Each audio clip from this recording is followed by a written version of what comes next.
Hi, I'm Sean Gunn, and you're listening to ComicBook Nation.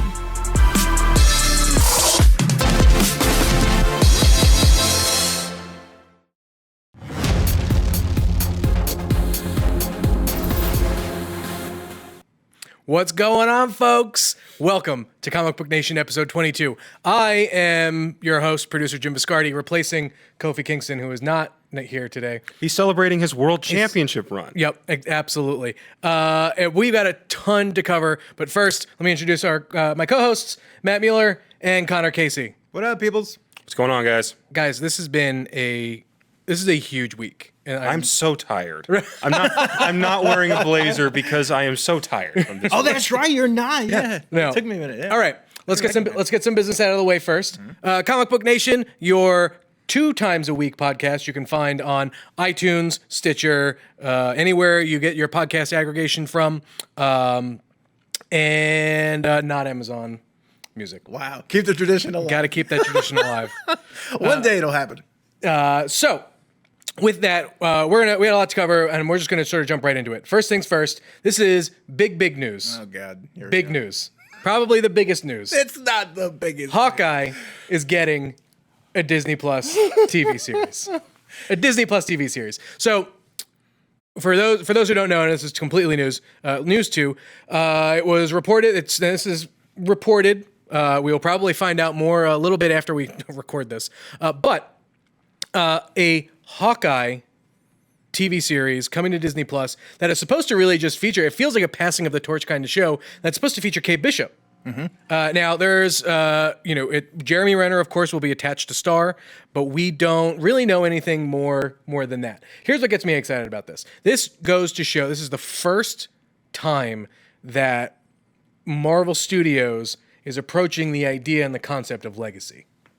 We haven't really gotten it anywhere else. DC does it, does it extremely well.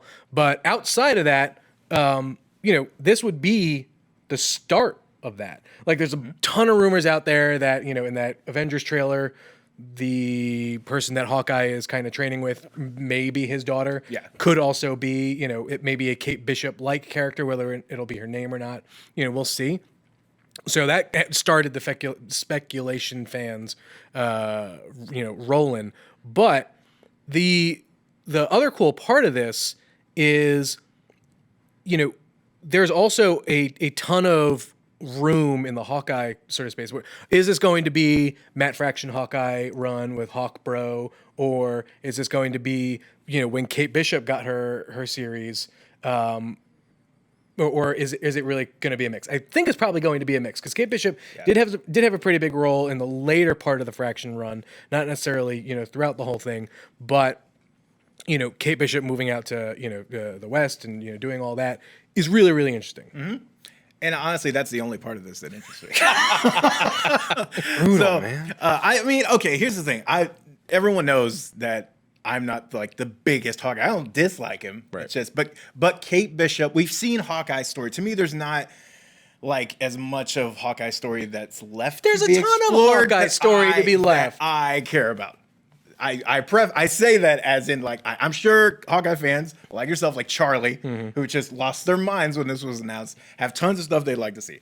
I personally am more interested in seeing him pass the torch. Kate Bishop is a really cool character, and they've toyed with the idea of legacy in a way because we're kind of anticipating what we see with like Captain Marvel and Monica Rambeau, kind of what she'll become, right? But yeah, this would be a real next step, and I'd be very down for that. So that is the part that I'm intrigued in. Connor, thoughts? I'm up for it. We've had such a minimal role for Hawkeye in every other movie. I really enjoyed Jeremy Renner as an actor, even though that haircut in the new one's a little ridiculous. I don't know. I mean, it's a ridiculous haircut, but it kind of suits him. It kind of, I think it works. Kind The of. sleeve. It just screams midlife crisis. It's like, kids, I got the fresh new haircut and I got the sleeve going. To be fair, it does kind of seem like he has a justifiable reason to have a midlife Right. crisis. Exactly. I mean, If your family but vanishes, that's part of- I would give you some props. That's part of what makes the idea of a series like this kind of fascinating, right? Because we don't know much about Hawkeye before when we first see him, right? And we know a bit about him, in the time that he is sort of on screen in the Avengers movies and whatnot. But we don't know what life is like after that, right? Like he gets that fat. Presumably he gets a fat check from the government to go live out and move out on a farm with his family and give up the superhero life. And like if that's kind of where this Kate Bishop series picks up, like I can imagine it picking up there with flashbacks to Hawkeye's previous Avengers life. I would love to see a purple costume kind of thing. Will we see it? Probably never. They've dabbled. I mean, he's seen gotten shades. purple, Yeah. but he hasn't gotten the mask. Not the It's mask. just the mask. right? Wait. Exactly. So again, I think that's really, really cool. Again, it just goes to show what Disney Plus can do, and in expanding this Marvel Cinematic Universe. And if this is the start for legacy and planting the seeds for future heroes, young Avengers, and whatnot down the line, I'm totally game. Disney also dropped a pretty big, awesome trailer on us this week with The Lion King.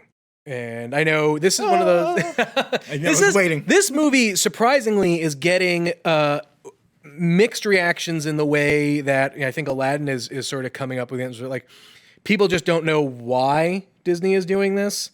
There's a lot of Disney's just doing this because they can. But at the same time, I look at it as, I've got a daughter. She's 3, right?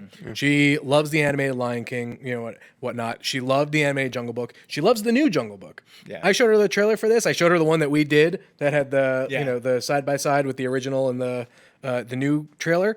She loved it. She can't wait. Yeah. And I think I don't mind them doing this. I don't get because I've had a couple of discussions with people. I don't understand the why argument. Because of course we know why. These are Money. these are classic. The same reason you these make are anything. classic It's money. movies, yeah. And so for you want to adapt them for an audience that is not necessarily going to go back and watch an animated movie. They want something new and to dazzle them, but they still love those characters in the story. So you update it and you give a whole new generation a fresh coat of paint on a classic thing. And we have the technology now to make it look believable. Like, it makes total sense. I love the animation. The animation but it feels looks great. old. Yeah. Yeah, it feels old. I'm not gonna go back when I go watch The Rescuers. I'm like, man, okay, it looks old, but man, I would love to see that Stop redone. watching The Rescuers. I mean, I'm saying like that's a great mouse. There's so many I would love to see. Right. To say all that though, I was a little bummed by this trailer. This trailer is kind of You were to me, bummed by this one? because it's so devoid of personality until the last 30 seconds when Timon and Pumbaa show up and you get the little tease of Hakuna Matata. It's the same problem with the Aladdin first trailer. It did lean a bit heavily on the Scar and the hyenas bit and all the the tragedy and all that, which I get. I mean, like this is Lion King's supposed to be a take on Hamlet and all that jazz, and I get that, right? But you're right. I do feel that there is a bit of they leaned a bit too much onto the darkness. It's like I'm watching a National Geographic commercial for most of the trailer, and then we get to the end. I'm like, oh, right there. And we had the same problem with Aladdin, and then Aladdin fixed it with the second trailer, gave us some songs, gave us some music, fun. Gave us an indication that it might be a little bit different. And Even that too, yeah. I'm kind of on the negative side with this because we posted on social media the side-by-side comparison of the original trailer with this one. They almost look identical, and it makes me feel like, you ever see Gus Van Sant's remake of Psycho that's a shot-for-shot remake and no one liked it? It's terrible. Don't watch it. If you've seen the original Psycho, congratulations, you've seen both. No one liked the new one because even though it had the same shots, the same vibe going on, it was missing that magic that made the original one work. And I'm worried that this is going to have the same problem. Did you see the Jungle Book? I did. Did you like the Jungle Book? It changed up enough to where I was like, you know what, this kind of works. But I think we are going to get that with The Lion King as well. I think there's a lot.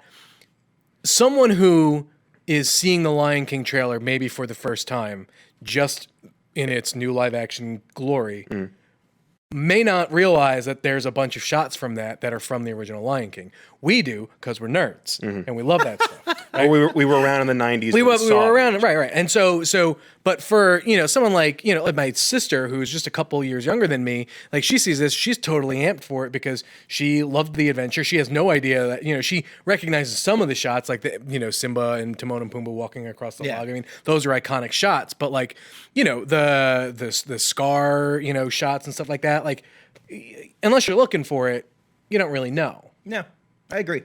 We tend to analyze, right? Things. It's kind of our job. Yeah, it's kind of the deal. So I understand it. I just hope, I'm looking forward to another trailer where we get a little more personality. I'll be amped there. This is not Dumbo. So when you mentioned the Aladdin thing, it made me think, at the end of the Aladdin thing, we got a tease of the genie, and then boom, next trailer, we got a ton of genie and a ton of action. Yeah. And so I imagine for this one, if they're playing out of that sort of that same playbook, we'll get a lot more Timon and Pumbaa, and we'll get probably more of that. I mean, that 20 seconds is the best part of the trailer for me. Yeah. So I want just a little bit more, and I'm fine. With the reactions they got to the Aladdin trailer, I don't exactly know why they went back to this same bag. Yeah. Like, why didn't you alter it? You saw the backlash. Speaking of those last 20 seconds, is it bad that I miss Nathan Lane as Timon? No, I love it. But you know what? Like, even at the end, like, am I sad that, there's no Nathan Lane? Yes, obviously. But it sounded great. I mean, they sounded great. Yeah, they sounded good. So I wanted to hear more Zazu because I really liked John. Yes, yeah, please. I really wanted to hear that.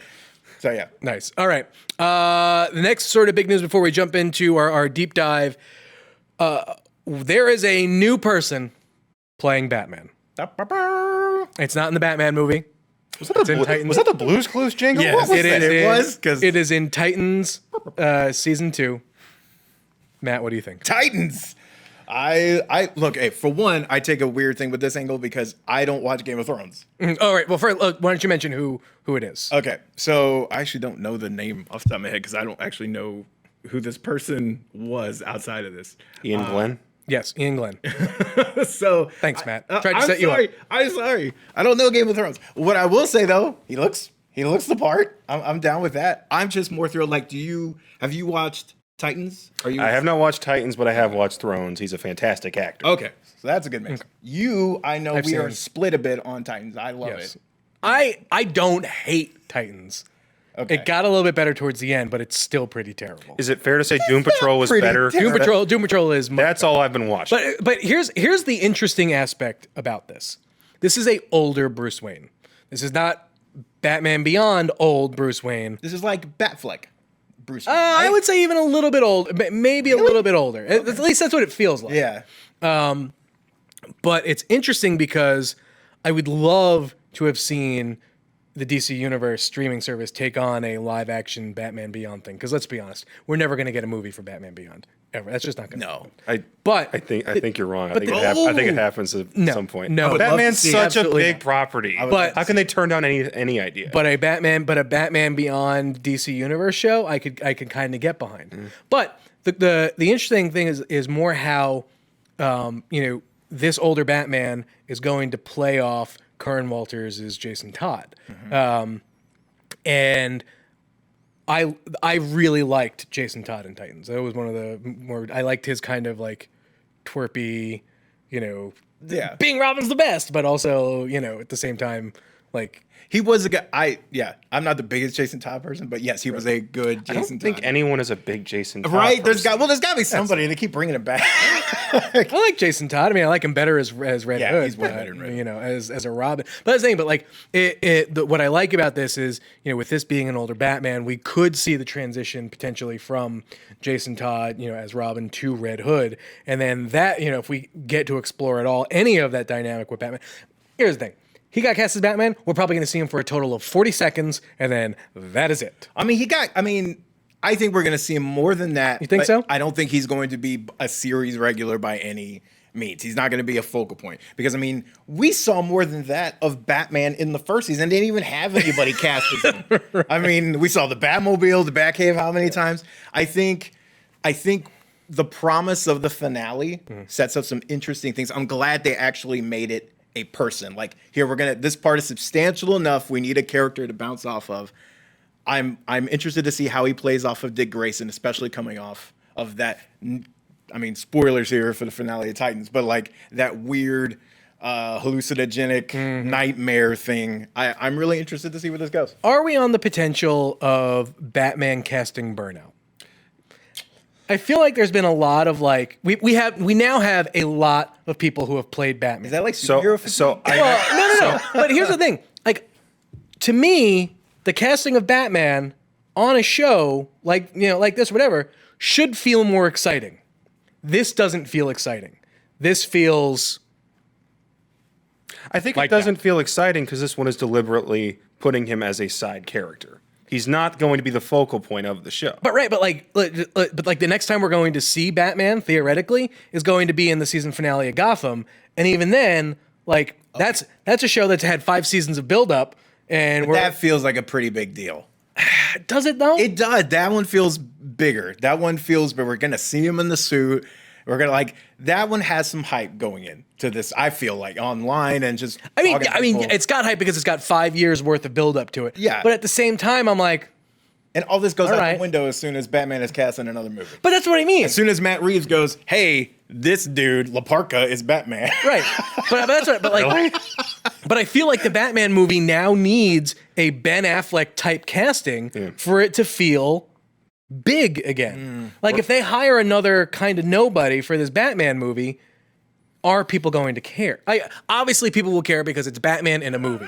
But what I mean is like, is it really going to be like, oh, like holy yes, that's awesome? I think when the movie hits, yes. I think now I would love to see John Hamm get the role. That would work. But I think someone gets cast in that with a name. I agree with you if it's a no one, not a no one. They've done stuff. But if it's a lesser known person, maybe it doesn't have the impact. But if it's a known person but of any stretch, Armie Hammer, all the 10 million people that have been rumored for this role, I think you're good. But like, I also look at it too, like the breaks that we got between Batman castings before, like when Christian Bale was cast as Batman, there was a long period of time before we had the last Batman. Was it Clooney was the last? Was Clooney the last one, or was it Clooney Kilmer? was last. Clooney in '98, and then '05 was Batman Begins. Right. Okay. So between Clooney and Bale, no one else was Batman. Except the best Batman, Kevin Conroy. Well, right, but that doesn't Fight me. That doesn't count. Kevin Conroy counts. That doesn't count. Live action Batman. Right? Okay, so that's a big gap, right? Yes. And then the gap between Bale and Ben Affleck, also another big gap. No one really played Batman in a live action role in between. But now, during Ben Affleck and until whoever is next, we will have gotten sort of fake Batman in Gotham. Because let's be real. I mean, But it's TV. I know it's TV, but also this other Batman, on Titans, which is supposed to feel like a movie or whatnot, and then we're going to get Batman. So I just feel like not enough time has passed for us to get excited about Batman. But It's an interesting. this is a hill that I will die on. I feel like because I understand your point. It does feel a little watered down because we've had a couple of different interpretations of Batman, And we're still not far enough away from Ben Affleck, I feel. However, once they cast a Batman for the movies, that thing of all the possibilities will hit just like it did before. All right. I think. All right, well, we'll move on. When we come back, we are going to hit our WrestleMania recap, and we're going to go into all of our gripes, rants and raves. All right. Whew. Over great. 7 hours of wrestling. 7.5. 7.5 just with WWE stuff. That's a lot of wrestling. Yep. My wife's tired of me watching this. She didn't even watch it. And she's just like, another. When I was watching SmackDown, she was like, another one? I was right. like, yes. So let's just go through your general kind of grade of the event. We'll go letter grade. Connor, we'll start with you. Of just the event Of itself. just WrestleMania. I would give it, honestly, if not for the length, it would have been an A. An A. But because of the length, I got to knock it down to a B+. Okay, well, you got to pick one grade. So you're going to go with B+? B+, yeah. Matt? We get pluses and minuses? Yeah, well, it's like we're at school. I'll say A- because I'll say, I think a little higher, but not, again, A- feels high. A- is high, but Because I was going to go with really Connor loved it. and really, I was actually probably going to give it a B. I loved the start of it. Mm-hmm. I hated that by the time we got to the last match, there was almost no energy left. Oh yeah, because There was no energy in the crowd. I didn't have that much energy because, like, I mean, it was 11:30. You know, like I remember when the dance break happened, it was like they're just trying to get people up out of their chairs. But that was the thing. Like, the dance break felt so unnecessary. Like, what was that for? Well, okay, that even crept in at the men's Yeah. Royale where they're just waiting, and I'm like, what are you waiting for? They're just standing around, and if there was one match to just completely get rid of, good Lord, that whole thing was a slog. The Che and Jost and oh my God. Because here's the thing. I say A- because yes, there is fat that can be trimmed. I would have preferred a lot of fat lopping off some matches. But the matches that impressed me, by the end of the night, yes, I was tired, but I was still like jonesing. The pre-show had some of the best matches. Which is like good matches, yeah. Which is insane. Yeah, which hardly ever happens. Right, But I know. yes, that was good. But a couple of them felt like just a bad episode of Raw. Baron Corbin versus Angle, Finn versus Bobby. Even though I love the Demon entrance, that was kind of it. I like There was nothing about the match itself that made me care. but I'm a Balor guy. Here. I know we have a list of stuff that we want to go through, but here's one big issue that I have with Finn Balor and the Demon. Here we go. Well, no, look, Derailed. if Finn Balor loses the title as Finn Balor, and he can only win stuff as the Demon, then pick one. Be the Demon all the time, or be Finn Balor. Be the winner or the loser. I agree, which is why I hope they don't just do that, but which they did the first time around. I hope they don't repeat mistakes. But I agree with you. Like, Finn Balor just needs to, like, in a storyline angle, just be like, I just need to give in, become the Demon full time, and that is who I am. But that's what they did the first time. And then let him go on a run. No, they did. They did it. They never let They it did be it. They like never let him I'm be. letting it control. No, they didn't, but they pulled out the Demon. They either need to let him just go full run, do a strong run as the Demon, have a big epic match, maybe next year at WrestleMania or whatnot, that he drops the title or loses. He goes away for a couple of months, comes back as Finn Balor, and then he can go back to being I'm totally fine with this. Wishy-washy. But they're never going to do that, and we're going to be stuck with boring-ass Finn Balor for the rest of our lives. I don't find him boring as Finn Balor. And dang it, I was so good, and you got me to cuss on here. All right. Because I just heard you do it. Let's go. All right. So let's just sort of go look at the matches. We won't go match by match, but what do you think was a match that overperformed? So we made these picks last week, and my pick was Kofi versus Bryan. And I was right, because it was the best match of the night. I forgot my picks. I remember my picks. That match was so... I knew it was going to be good. But the moment where Kofi's getting kicked and he stands back up and says, "Hit me harder," I went, okay, this is a classic. This is what this show is gonna be remembered for, is this match right here. And the moment with him winning, and Big E's got the present, and it's the new T-shirts, and you got the new title belt. It was spoiled. I love that it was spoiled, not only for the people who were actually there in the crowd, but also for people online. But to be fair, they addressed that continuity by saying, "Here are the Daniel Bryan T-shirts." They're going They down. did do that. I did laugh. I love that. That was funny. great. But that match was awesome. That match was great. It was very good. Mine. So I said my picks are going to be terrible because I was wrong on almost every single pick. So my pick that was going to overperform was, I believe, AJ Styles and Randy Orton, which did not overperform. So you finally agree with me that AJ Styles is just boring? Never. No, but that match was average and forgettable. It was pretty lackluster. You could, it got him hurt. You could have. Yeah, it did get hurt. I've been writing about that all day. That sucks. So overall, lose on that one. That was bad. I'm gonna get so much hate for this one, but I loved the Batista Triple H match. That was my underperforming match. What? Are you kidding me? That was mine. Because that match was brutal. Exactly what I told you was going to happen was going to happen. It was going to go too long. It did. I don't think it went too long. The person you didn't want to see win ended up winning. Oh, so that's still your underperforming match. Yeah. So that's the pick you made, and I was right. That's the pick I made, but I was wrong because I ended up liking that match by the end of it. It won me over, and I was like, okay, I thought honestly this was going to be what Kurt Angle, Baron Corbin turned out to be. That match was wrong. Outside of the Kofi and Daniel Bryan match, told the best story. It was violent. I actually it was for a short. Here's the thing. You had me. Here's You the had thing. me right For here. as short as it was, the Seth Rollins Brock Lesnar match actually told a better story because it made sense why he wanted to go on first because he didn't want to wait. Right. And Seth had been saying the whole time through the build-up, "I'm going to do whatever it takes." Right. And if that means kicking you in the dick, that's what's got to happen. Yeah, but that doesn't feel like a whatever it takes. To me, that was going to be my pick for underperformed because while I liked the idea of putting that match first, I thought it definitely kicks off the show with a ton of heat. To me, it's that match was a tough one to begin with because their styles are very different and in a way that I don't necessarily think mesh. And neither one of them feel like someone who can carry the other to be the lead in that ring. Rollins? His style is just so, it to me feels just like a wrong fit for someone to go against Brock. I understand why you have to do it, Yeah. and I enjoyed the match, but I think I would have enjoyed it a lot more.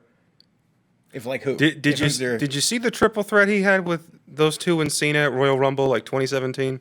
Yes. That I feel like that was the best example of hey, Seth's style can match with Brock. It just has to be a longer match Yeah, because Seth is about build up. that's true, and I think that may actually have Having been- it be a 7-minute match- sprint's not going to work. that match was much shorter than I anticipated it to be. And for it to, Brock matches are either very short or they're long as hell. And he's out unconscious for half of them. Well, I mean, that's why one of my favorite Brock matches is still Goldberg's match with him because it's like the perfect amount of time. Like it's like, oh, we get in, get out, we're done. All right. Favorite match Of the weekend? of the weekend. Okay. Where you're gonna go. Because you know where I'm going with I know this. where you're going. You know where he's going. I was actually wrong. It was my second pick. It was Velveteen Dream versus Matt Riddle. That was It great. was great. The entrance for Velveteen was perfect. The story that they're telling, which is Matt Riddle is this legit UFC fighter. Velveteen is completely outclassed, so he beats him with professional wrestling as opposed to actual fighting. It's an awesome story to tell. And that guy's going to be main event someday. If he isn't, something has gone horribly wrong. Yeah, that was a very good match for the weekend. My favorite match actually was Daniel Bryan and Kofi Kingston. That was actually the one I did not expect that to be. Close second is Gargano and Cole. was That was also a very great good. match. The only thing that could have made that one better is if Ciampa ran out and helped Johnny. True. I did love that he came out ending was after and great. did the thing. Yeah. But that was a fantastic match. Also an underrated match to me. Well, we'll talk about that later, I guess, if we have time. But those two were kind of right there. I didn't expect to love I'm not the biggest Daniel Bryan guy. I didn't expect to love it as much as I did. This is gonna sound dumb, but I have a story behind it. Okay. The Zack Ryder Kurt Hawkins match. Here's the thing. I've been listening to their podcast for a while now. Yeah. And so they make a lot of jokes about their careers and stuff that they do and whatnot. But they have become so personable through their podcast that like the whole sequence of events that they sort of had for this week and stuff leading up, up to it, kind of just feels like it felt very good. It felt like these guys kind of deserved it. I can see how if you're just kind of following along on TV and stuff like what the hell, why are these two guys, have the title or whatnot? But like, it feels like a very, it feels like a personal journey, for them. And it feels like that the WWE is re-recognizing the kind of internet pull that Zack Ryder still has. And it happened when he was during his Broski era with the Internet Champion and stuff like that. But like the Major Wrestling Figure Podcast is still like it's a fairly big deal. You got me turned on to this. He's got two. They did 2 sold out live events. Like it's a fairly big deal. And the both of them are just they seem like genuinely good guys. I was Fans of this. It's And on top of that, Ryder got engaged to Chelsea Green. right. the He same got week. engaged. That was They did really their cool. live show. They won the titles. Their families were in attendance. It was in New York. Like it was just a perfect storm. And I just thought I totally marked out. I also was happy that he didn't drop the title the next night. No, and they because he didn't drop did the that title. at 32, and that pissed me. And that's what I'm concerned, but also not concerned about the superstar shakeup and where they may go. Yeah. Like, if history, as far as those two are concerned, one of them will end up on one show, the other one will end up on another show, and then they'll have to do a tournament for the tag team titles. They've been pretty good about keeping tag teams together lately, though. True, but They need all the ones they can get. So stop. Especially on Raw. Yeah. But then that raises the question about the superstar shakeup. Yeah. The only real titles that could theoretically switch shows are the U.S. title and the Intercontinental title. You can't move the Raw Championship. You can't move the World Heavyweight Championship. The Raw and SmackDown both have their own titles. Why can't you move? See, here's the thing, though. This is my theory going into this shakeup: is it's not going to be the only one we get this year. We've got the Fox deal with SmackDown starting in October. And what you're going to face with that is that for the first time, you're going to have two major broadcasting companies both possessing one of WWE's shows. When they're both on USA, it was no problem to have guys jump from one brand to the other. But when Fox takes SmackDown and puts it on their network and said, "Hey, we spent $6 billion on we gave you all this money. We kind of want Roman Reigns and Seth Rollins and Braun Strowman to be on our show." Wow. And no, we're not. And the other thing is, I don't think they're going to get rid of the brand split, because then they're going to go, and no, we don't want them showing up on Mondays on USA Network, because that's NBC. So will this be the dawn of like SmackDown actually being treated by WWE like the A show that it has been? They kind of don't have a choice. I the love viewership alone is going to justify it. Because SmackDown, aside from this last week's SmackDown, has been like I enjoy that show way more than Raw. But the thing about it is, what everyone's kind of not sure about is, do you bring all the big stars that need to be on Fox over now? Or do you wait until October and do it again and have some storyline reason why the McMahons are reshuffling both rosters? Crazy thing is that SmackDown is the one that ended up going to Fox, which to me, like with the whole Fox deal, feels like it should have been Raw. But I get the legacy that Raw has, and they probably have a deal or whatnot. But like, they're still making good money with Universal. On there. Oh no, absolutely. Why disturb? And then also that builds up that other brand. It gives it it's had an identity, but it gives it a network identity that they can really push and go forward. I'm okay with it. I like both. I mean, I'm fine with both. I think honestly the smart thing then would be to do a second one and wait to move most of your, if you're going to move some of your big guns, wait to make a splash before it premieres. Right. But I still want one or two. There's still one or two people that are in that mid-card or upper mid-card tier that could use a jump. It would revitalize them and the show. See, I kind of feel like they may actually unify the roster at some point and work out a deal where the big stars, the champions or whatnot, show up, on both shows at various points, and it becomes. But what happens is, like, if you know that ahead of time, those shows then become appointment viewing, right? Like, if you want to see the champ on SmackDown, one, they're going to let you know, but two, like, if someone's going to follow those stars, but I think it also raises the stakes of the titles. But again, I think it's just as likely that Fox goes, yeah, we've got these big stars on our show. We don't want NBC to reap the benefits of that on their show. That's true. I mean, it makes sense. Yeah. They really spent could go money. right. Yeah, they spent money on it. All right. Well, let's go with who we think is going to go from one place to the other. We'll start with Matt. Okay, who do I think or who do I want? Because those are two. Like. All right, who do you want? Okay, so I want, and this is hard right now because she actually has both belts, so this would actually be a pretty easy. She'll just keep. She said herself she'll be on both shows. Yeah. For a while. So Lynch, I want her to show up on Raw more. My biggest one is actually Braun to SmackDown. Raw doesn't seem to know what the heck to do with him. Mm-hmm. To give SmackDown, because like right now, if you look at most of the heavyweights, right, Drew McIntyre, like the big guys. Oh God, what is his name? The one who just faced Balor. I've blanked. Bobby Lashley. Thank you, Bobby Lashley. Those guys are all on Raw. So I would love to have be able to build your program around. Do we know what show Luke Harper's on? He is technically on Raw, I think, right now.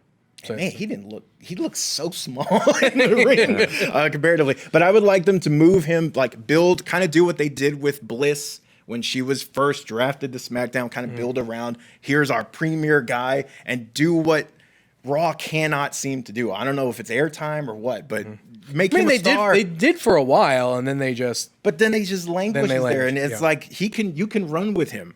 So I would like to see that, and then also AJ. I don't even care which brand he ends up on. I feel like he needs to end up on the club, whatever brand the club is on, because they're both languishing right now. It's and not going to matter because Gallows and Anderson are leaving. Yeah, but we've heard that for a while. Is it actually for real? It's actually, all signs point to it happening. Okay. It's not going to be a revival deal where they go, here you go. Here's some belts. When the revival reportedly asked for their release, they still had till 2020. Okay. Like these guys' contracts actually end this summer. All right. And they've kind of been benched pretty much for the majority of this year so far. Yeah. They've yeah. Connor, what do you want? My picks, I like the mid-card title switching again, mostly because it gets Finn on SmackDown. Because my philosophy is always, if you're languishing on Raw, get the hell out of there. Yeah. Because then that gets you away from Roman Reigns and Braun Strowman and all of Vince's guys that he loves. When you're on SmackDown, you get things like AJ Styles being world champion for a year. That would not have happened if he were on Raw. No, It wouldn't have gotten us the new Daniel Bryan. It wouldn't have gotten us Kofi Kingston. So when you have all these fan favorites, you got to send them to SmackDown. Agreed. Plus, Joe fits right in on Raw, have the big personality, and he can lock up with most of those guys. My other pick, Kevin Owens to Raw, just because it seems like Sami Zayn is technically over there, and they need to be together always. That is a rule. You cannot separate them. Fair enough. I would like to see the Intercontinental and U.S. titles switch. The Intercontinental title feels like a bigger title that would make SmackDown better. The World Championship is a fine championship for SmackDown, but it's not necessarily a legacy championship. Where the Intercontinental title feels like SmackDown to me has always been a show that puts the mid card and shines a big old spotlight on it. And the mid card belt to me is the Intercontinental title. That's fair. And so if you're gonna, so I would like to see that. Who they end up, doing with mid card and whatnot, like I don't care. But to me, the idea of the Intercontinental title on SmackDown is a better bet. I think Daniel Bryan needs to go back to Raw. I think Daniel Bryan has had a ton of great spotlight as the SmackDown champ. I think the new Daniel Bryan is This is great. his best work. He's great. The new Daniel Bryan is great. To me, there's not enough star power on SmackDown to make it feel like another Daniel Bryan. I don't think there's anyone on SmackDown right now who would make a great rivalry for Daniel Bryan. And I feel like there's more people on Raw who would. Fair enough. Yeah. So, I'd be down for that too. yeah. All right. I think that's gonna about wrap up our. Well, hold on. It'll go into my rants and raves. We're gonna do rants and raves. All right. So rants and raves. Something that we like, something that we don't like. We're going to talk about it for a little bit, and then we will move on. My rant and rave, Raw and SmackDown for post-WrestleMania, sucked. Accurate. They were wheel spinning. I liked Raw. I didn't like SmackDown. You don't give a giant match like a winner-take-all world championship I agree. match. Wait 3 hours and then go, oops! It's a house. Agree. We're suddenly on a house show where nothing matters. That was terrible. I absolutely agree. But I was riveted through most of it, just like seeing who was going to pop up, and I overall as a the Undertaker product, thing was like, oh, okay, that's fun. Undertaker showing up, okay, that's fun. But like other than that. No, and I get it, right? Because the Superstar Shakeup is happening a week later, and what do you really do? You can't really set anything up. But that's the weird thing about Mania. There was really nothing to blow off, right? Like outside of the final, the main event, which is still like what really happened there. Yeah. There was nothing really. There was no finish that felt like it was a very clean show. Like the finishes were. Definite, and that was it. So there was nothing to address. Yeah. In I think an appearance by DX, would have been better. They were all there. You might as well had him show up or do something. You could have done something maybe a little bit more to follow up the SNL thing. That with the bit with but in the sense that like use Hall and Nash to follow, like just to sort of follow up that bit. Like there could have been little things here or there. I think that would have made Raw a little bit better given the star power they had in the vicinity of the of the city. SmackDown was just even worse. Well, SmackDown it was all tag matches. Yeah. Yeah. They just slapped everybody together. Here you go. And like those are supposed to be the best of those shows of the year. and they were just Yeah. Not to mention you had guys like Roman Reigns didn't show up on either show. Right. And I just remember looking around going, hey, wait a minute. Where is he? right. And like you had this weird Daniel Bryan, not Daniel Bryan. You had this weird Dean Ambrose thing. Yeah. And it's like That was After weird. the like, show. what the hell? Yeah. That was weird. But even like the match that he had, like, what's the point of that? Just let him ride off into the sunset. But no, they got to beat the snot out of him and let him just sit there and like. I did not understand. Now, to be fair, I didn't understand that for Kurt Angle either. Yeah. I was like, why on earth would you let Baron Corbin beat him? That's old school mentality, though. But It's you go out on terrible. your back and try to build somebody else up. I get that, but does anyone see the future? And, like, why Kurt Angle's going to give a rub to somebody? You're going to waste it on Baron on this Corbin? guy. Yeah, I know. Yeah. Anyway. All right, Matt, what you got? So mine is actually I'm rooting. I find myself. I've been a little negative this episode. I don't like that. That's so I'm all- gonna it's try all and be- right. I'm gonna try and be positive. gonna post So your reviews Anthem is a game from BioWare. It's kind of a multiplayer. It's been compared to Destiny and some other kind of those living multiplayer games. I've heard terrible things. It had a rough launch. You've been playing a lot of this. I've been playing a lot of it. I am one of those who I see a lot of potential in this. The core gameplay is a blast, but it's got a lot of problems. I'm actually working. I'm gonna pull a Kofi. I'm actually writing up an article right Here we go. now where Cheap plug. where it's actually going to talk about like the one thing they can do that can turn things around. There's new content coming, but I think in this world of Destiny was treated as a garbage fire when it came out, and then they turned it around with an expansion. Crazily enough, Destiny 2 was also a garbage fire when it came out, and they resuscitated that. Rainbow Six, For Honor, Elder Scrolls Online, like the list goes on and on of games that have come out completely just everyone hates them. And then in like 6 months, you turn around and they're making money. They're fine. Warframe, it just went from the little baby that could, right? And it's just so I think there is hope for this. And there was like a recent expose into like BioWare and how this game was like developed over 7 years, but really only came together in the last 12 months. So this game that we have is really only like a year that took it to make. It's crazy, but I'm rooting for it. I think it has a future, and I'm not abandoning the ship. All right. Connor, what you got? So I've seen a few memes pop up on social media regarding Avengers Endgame. It is about A few. this particular one. It's a person writing out conduct for when you're inside the theater. All right. No asking questions. Make sure you've watched all of the plot recaps or have seen all the movies. Don't go to the bathroom. Stay until the very end of the credits. No conversations. It's like, guys, don't be dicks about this. If new That's people the kind want of gatekeeping we just if got. new people want to go see this movie, let them. Yes. If this is the first time they've seen an MCU movie, but they've seen all of this hype around it and they want to get involved, let them. It's okay. It's this gatekeeping stuff is just toxic. You're the problem.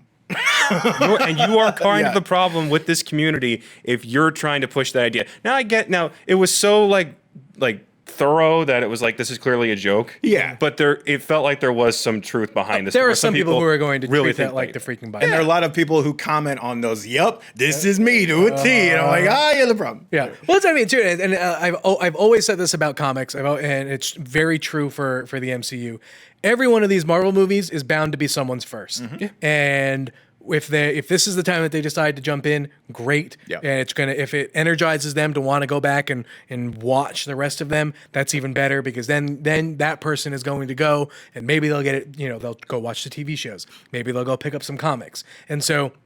A lot of people like to say, the movie audience is different from the comic book audience and it's different from the TV audience. Why can't they just all be the same? Like, if whoever's point of entry to this world that we love should be celebrated. Yeah, agreed.